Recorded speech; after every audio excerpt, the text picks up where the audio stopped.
For the Biden administration's take on the U.S. jobs report, we are joined now by acting U.S. Labor Secretary Julie Su. Julie, let me just get your first take on these numbers.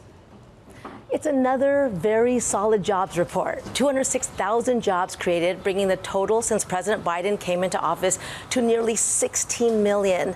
I've been here before talking about the unemployment rate. Right? We had an unemployment rate at or below 4% for the longest stretch since Neil Armstrong stepped foot on the moon. And it's ticked up slightly now, partly because we also see an increase in labor force participation rate among prime age workers. People coming into the labor market looking for jobs. It's taking them a little bit longer to find them, but we're seeing a balance between supply and demand when it comes to workers looking for jobs and employers finding what they need. All signs of a strong, steady economy. The obvious flaw in some of these numbers, Secretary Su, might be the fact that we've had big revisions for the months prior, 111,000. When you look at some of the months prior, do you look at today's data and say, you know, we might expect another revision, that perhaps some of the rosiness of it seems to kind of be undermined with each next month of data that comes in and some of the revisions that come in? I'm so glad you asked that question, because revisions are part of the numbers that come out. They've always been part of the numbers. It's why we're able to put out numbers every single month and then adjust them to make sure that data that comes in later is incorporated into it. That's why we don't just look at 1 month's data. That's why we look at trends. If you look at by any measure, since 2021, when the president came into office, if you look at the last 3 months trend, no matter how you slice it, the pie is getting bigger. There are more jobs in the economy. More workers are getting these jobs, and the real wages are up. So that means that more working people are also having breathing room to be able to live. Those are all not accidents. Those are all very much fundamental to President Biden's vision of how you build a strong America. But it is an unemployment rate that did move higher, Julie, 4.1%. And this is what a lot of people have pointed to, that rarely does the labor market move in a linear fashion. The concern is if unemployment is moving higher, then a nonlinear move could be what's next on the cards. What gives you the confidence that that strength will continue and you won't see a precipitous move that goes from slightly soft to something more pernicious? I mean, I guess I'll answer it this way. 4.1% still remains a very, very low unemployment rate.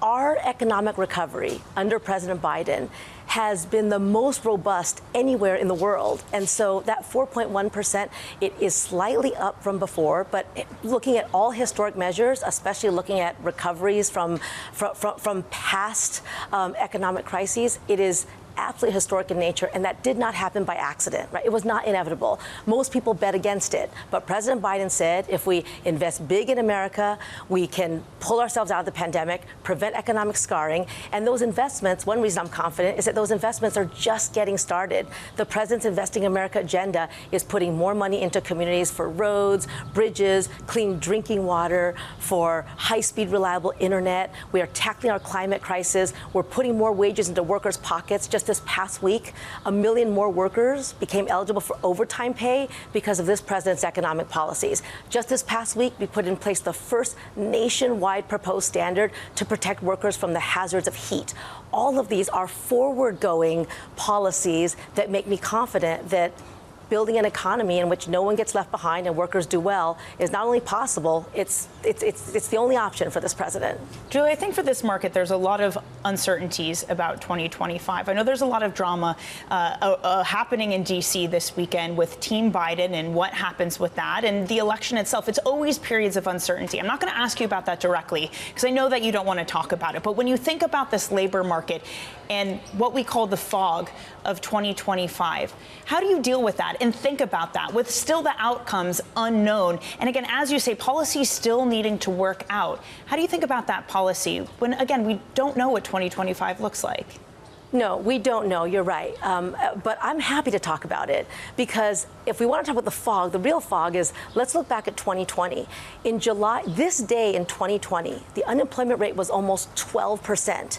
For July 4th, Americans were told to stay home, stay away from people, because we had a pandemic that was out of control with no national strategy to address it. This president has turned that all around. We've been talking month after month about Is the jobs number too high? What is it too hot? Is it going to cool? And each time the answer is that we are moving to a stable, steady economic growth economy, and that is exactly what the president said could be done with the right vision, with the right economic strategy, and the right delivery. So there's no drama here on this side. We know that what we have put in place is working, and we just know that we have to keep at it. And Julie, I know you've discussed this idea before that, yes, there is strength. However, it is not necessarily an American populace that sees that strength. A lot of these sentiment surveys that we see tend to show a weakening, and they've showed a real substantial weakening in the more recent ones we've got. Some of the explanations have been because of political uncertainty that we were just discussing, of not knowing what things look like. So does the messaging need to change, especially at this very crucial moment where Biden's survival is put into question for this election? Is the current messaging working, you think, on this labor market and the strength of the economy? I mean, I can say what I see, right? One is, again, I come here to talk about the jobs numbers, and I'm very proud to say, again, none of these numbers, none of these outcomes were inevitable. They required solid leadership and strong economic strategy. We've seen past recoveries. They were not like this, right? The jobs that have been created under this president are more than have been created under any president in the same time period in history. When you look at what he and we inherited, that is it's really incredible. But I also think this is why I travel the country, right? This is why I've launched Good Job Summer, where I'm going across the country to talk about the need for good jobs in every single community. And what I see there is workers who want to work, Americans with tremendous talent that they want to put to use, and training programs, community college connections, investments that are creating those good jobs. We see them in the jobs numbers, but I see them when I travel and what the real impact is. And I think we see those sentiment surveys starting to turn too. But when I talk to American workers and America's families, they see a president who cares about them, who sees them, who knows that they're not invisible, and is willing to do the hard work to make life better for them.